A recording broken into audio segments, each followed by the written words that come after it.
Hello students, welcome to cos logs. तो जैसा कि आप जानते हैं, इस चैनल पे एक सीरीज़ चल रही है जिसमें I am uploading some basic topics of maths and science. So आज का हमारा टॉपिक है फ्रिक्शन।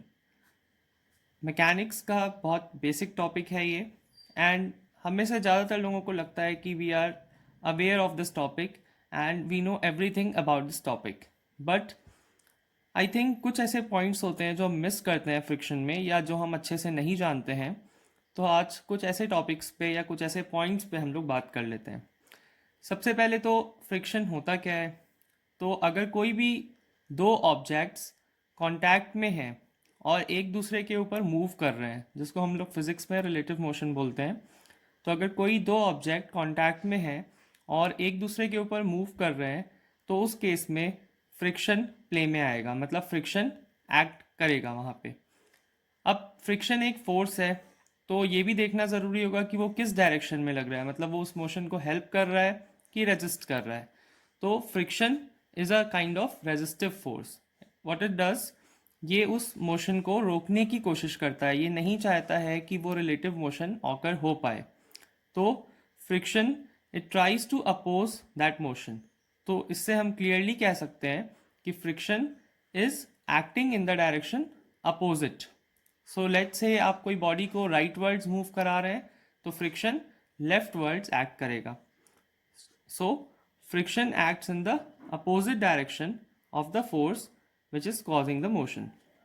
नाउ, अब एक सिंपल सा क्वेश्चन आता है हमारे माइंड में कि फ्रिक्शन क्यों होता है, क्यों एग्जिस्ट करता है।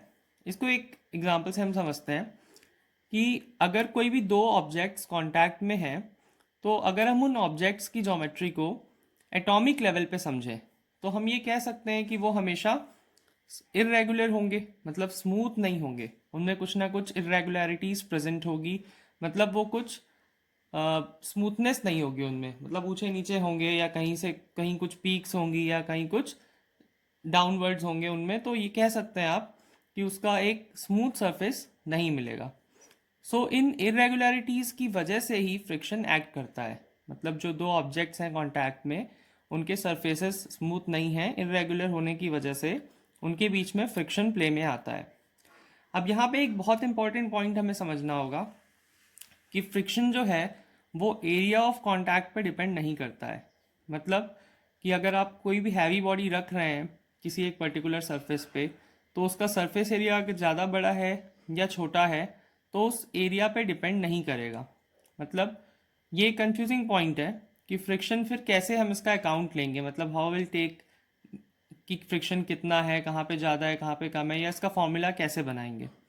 सो इसका भी एक सिंपल आंसर है। जैसा अभी हमने इसकी एक बेसिक डेफिनेशन में देखा कि फ्रिक्शन इरेगुलरिटीज ऑफ सरफेस की वजह से हैपन करता है। मतलब कि जो सरफेसेस हैं उनमें जो उबड़ खाबड़ हैं या कोई भी ऊंचा नीचा है सरफेस, तो उनके बीच में फ्रिक्शन अप्लाई होता है। तो अब अगर हम ये देखते हैं कि कोई भी बॉडी एक दूसरे सरफेस पे कैप्ट है, तो उस पर्टिकुलर बॉडी में जहाँ पे इरेगुलरिटी प्रेजेंट होगी, तो वो ज़्यादा कांटेक्ट में वहीं से आएगा। तो हम ये एज्यूम करके चल सकते हैं कि जो बाकी का उसका एक्सटर्नल सरफेस एरिया है वो कांटेक्ट में नहीं है। बट अब हम इसमें एक और पॉइंट ऐड करना पड़ेगा कि अगर हमने कोई हैवी बॉडी ली है, तो फिर हम कैसे उसका अकाउंट लेंगे। सो उसके लिए हमारे पास एक वर्ड है यहाँ पे, नॉर्मल रिएक्शन फोर्स। मतलब एक हैवियर बॉडी परपेंडिकुलरली डाउनवर्ड्स अपना जो फोर्स लगाती है, उसको हम लोग नॉर्मल रिएक्शन फोर्स बोलते हैं। तो अगर आप एक हैवी बॉडी कंसिडर करते हैं, तो उसका रिएक्शनल फोर्स ज़्यादा होगा। मतलब जो इरेगुलरिटीज़ कांटेक्ट में आ रही हैं वो अब ज़्यादा कांटेक्ट में आएंगी, तो फ्रिक्शन ज़्यादा रहेगा। तो हम इनडायरेक्टली कह सकते हैं कि उसका जो मास है वो फ्रिक्शन पे डिपेंडेंट है, बट जो कांटेक्ट एरिया है उस पर फ्रिक्शन डिपेंड नहीं करता है। ओके, तो वन मोर थिंग, फ्रिक्शन जो नेचर ऑफ मटेरियल हैं जो कांटेक्ट में आ रहे हैं उन पे भी डिपेंड करेगा। डिफरेंट डिफरेंट नेचर्स के जो मटेरियल होते हैं उनमें फ्रिक्शन का फोर्स अलग अलग लगता है। जैसा कि मैंने आपको अभी भी बताया कि जो नॉर्मल फोर्स है वो ज़्यादा रहता है, तो फ्रिक्शनल फोर्स ज़्यादा रहता है।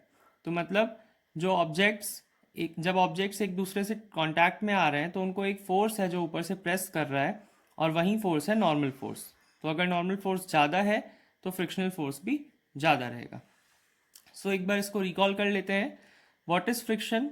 Friction is basically a kind of resistive force जो क्यों हैपन हो रहा है, it's just because of the irregularities which is present between the two surfaces which come in contact.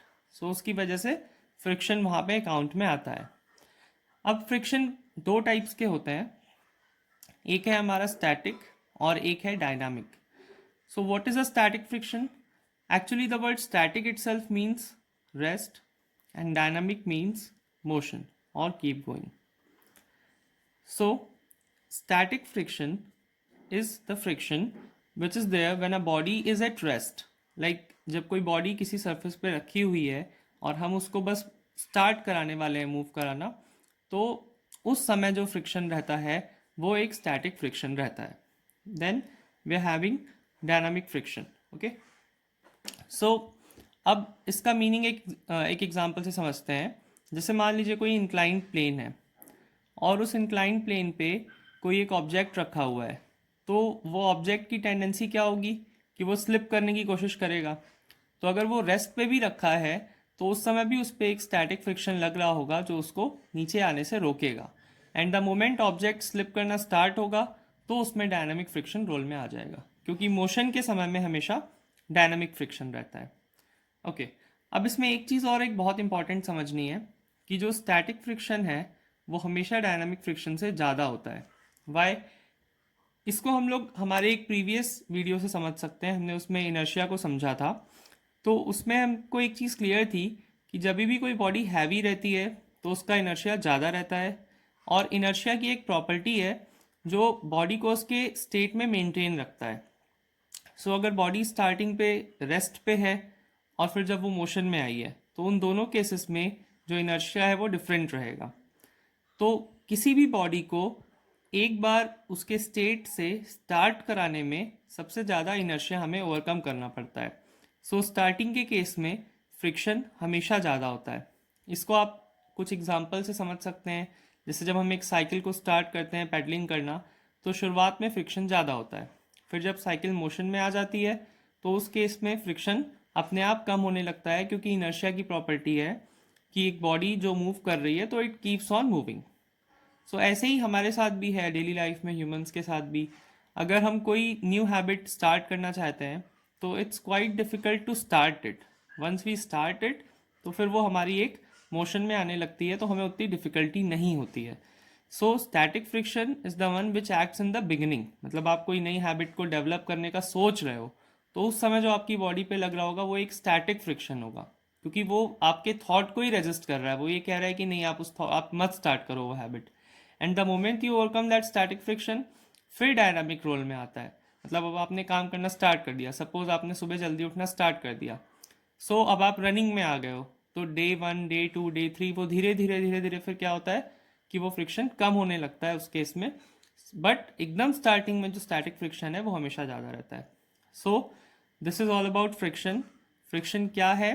It's just a force which is trying to stop that motion, which is trying to oppose that motion जो happen हो रहा है। So I hope friction आपको clear हो गया है, and if you like the video then share it also.